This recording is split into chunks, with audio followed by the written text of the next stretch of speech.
What started as a showdown over the contents of Kerala Story 2 has now degenerated into outright provocation politics. Here is how.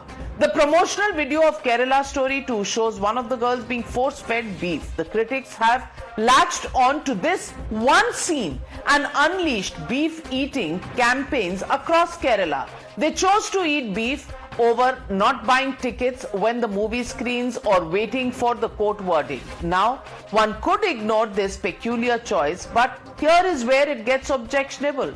A sitting Kerala minister, V. Sivankutty, has said, and I quote, "You are cow dung eaters. We eat beef, mutton, chicken, what we want." What does he really mean by this? Who is he calling cow dung eaters, and why? We don't really know for sure. What we do know is that this outrageous comment comes right after actual victims on whom the film is based testified that they were indeed force-fed beef. नमाज पढ़नी है, तुम्हें beef खाना है। क्या खाना है? Beef, गाय की मांस। बीफ जबरदस्ती खिलाते थे? हाँ, खिलाते थे, पर मैंने कभी खाया नहीं था। उसने ना खाने के कारण मुझे इतना मारा जाता, मुझे मेरे शरीर को वो काटते थे। मैं नवरात्रि का फास्ट रखती थी, तो नवरात्रि के फास्ट में जानबूझ के उसी दिन उसके घर वालों ने बना के दिया था, मेरे घर के मतलब मेरे घर पे लाके मुझसे खाता है, क्योंकि उसको पता मैंने फास्ट रखी है। जानबूझ के मुझे परेशान करने के लिए, और मेरे मुंह पे लात मारता, मेरे मुंह पे थूकता है। खिलाते नहीं थे, खिलाने की कोशिश करते थे, पर हमेशा मैं लड़ती थी, मतलब मार खाती थी। वो भी पिटते थे, मैं भी पिटती थी। मैंने 11-12 साल सहा ये सब चीजें। You're watching the Newshour at 9. Debate number 2 on Times Now. Super Prime Time.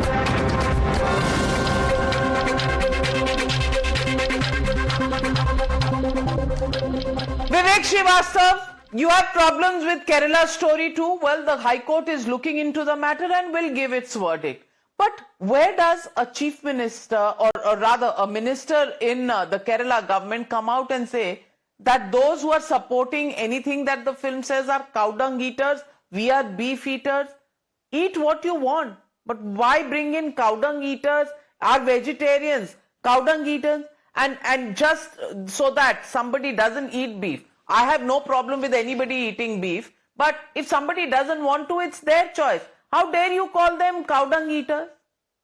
No, because in the name of beef, in the name of vegetarianism, there is so much of violence, so-called, Gau Raksha Dals. They are roaming around the entire North India, terrorizing people.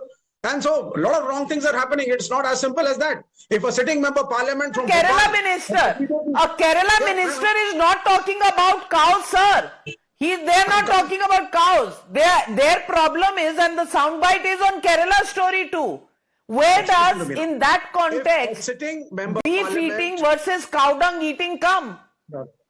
Yeah, I mean, it's your choice. If a sitting member parliament of the BJP from Bhopal, the Sadhvi who endorsed Godse, says कि मेरा cancer ठीक हो गया because I was using Gomutra and Gobar or whatnot.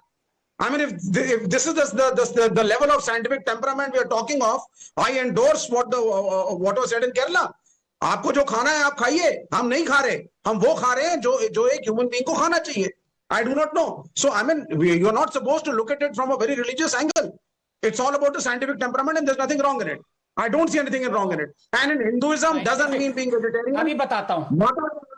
Kamakhya देवी, विंध्याचल देवी, चंडी देवी, काली माता, Anand Ranganathan, in the context of Kerala Story, which the High Court is, completely taken charge of as a matter. I want to ask you, where does beef eating and cow dung eating come into the question? Navika, 2 points very briefly. This deliberate mocking of Hindus is what makes it apparent. कि 4 नींबू निचोड़ने से दूध भी इतना नहीं फटता. I won't complete it. But as my good friend Vivek talks about scientific temperament, don't make me laugh. Communists are as far removed from scientific temperament as Taliban are from women's rights. Now, look, I am not for a beef ban, but we have to decide, do we go by rhetoric or science, politics or facts? The world over, There is intense scientific debate on the harmful effects of beef production and consumption. The prestigious journal PNAS reported recently that beef production requires 28, 11 and 6 times more land, water and nitrogen respectively than the average of all other livestock. Beef contributes 41% to all emissions resulting from animal agriculture. That's the same amount as all emissions resulting from India. Beef agriculture produces methane, a gas 30 times more potent than carbon dioxide in trapping heat. The government of world's second largest beef consuming nation, but that's not, has turned even that is not my problem. Mr. Balan, I'm just asking you, you eat what you want to eat. Others will eat what they want to eat. There is freedom of choice under Article 19 and Article 21. I want to ask you, why should anybody be called a cow dung eater? Why are you insulting, people who don't want to eat beef? You want to eat, you should go ahead and eat.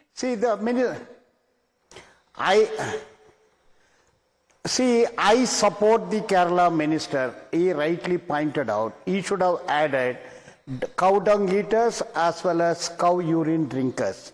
See, cow dung and cow urine is the staple food of certain Sanghis. See, beef is the international consumption. What is wrong in that? At the outset, in the background of Kerala story, it is a demeaning, vilifying, anti-national, unconstitutional. They are offenders under UAPA Act. The director and other actors of that movie should be booked under Unlawful Activities Act. They should be sent to jail. It has Who are you to decide? The Kerala High Court will decide.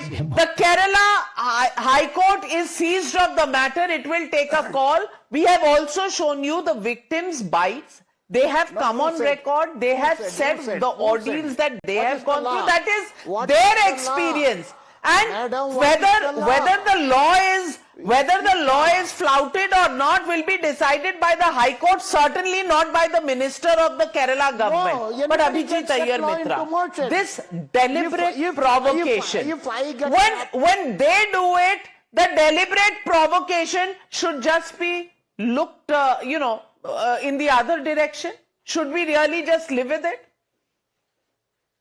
You see, communists have traditionally been the biggest frauds around when it comes to science and things like that. They dress it up in jargon, and so they create these constructs. So you all think they're very scientifically speaking. The most ecologically friendly meat to eat is the pig. They should ask 25% of their electorate to start eating pigs, because there is no better thing for the environment than pigs. Better than goats, better than chicken. No. I don't want to get in there. People should eat what they want to eat. My question is, does one person or one side gain from showing the other side down? That is my question. You will say people should have drugs also. Pulwama should people have drugs? Should they have methamphetamine? No, certainly not. So the government has the right to prevent not. consumption. Absolutely the not. The government has the right to prevent consumption. You accept the right of the government to prevent consumption? Dr. Anand Rangarathan, in the name of science, does Dr. Anand Rangarathan endorse drinking cow urine and eating cow dung? Yes or no? Speak as a scientist. In the name of prevention, do you propose that people be allowed to have crystal meth? What? Let people eat whatever they want. Certainly not. Let's not. No. Certainly not. Drugs cannot be allowed. That is against the law, and consumption. I mean, the narcotic laws are pretty stringent in this country. Wait and watch about that. But, the whole problem is that we take this entire debate and discussion to an abysmal level where neither side is looking at the logic. Well, beef eating is your choice. But while opposing Kerala story to throw cow dung eating versus beef eating, is that really even, civilized behavior? And that too coming from a minister in the Kerala government? I don't know. Maybe one-upmanship has become a bigger ideology than any sense and logic that needs to prevail. We leave it at that. Thank you very much, ladies and gentlemen, for joining me on the Newshour tonight. Good night, be safe. I'll be back tomorrow.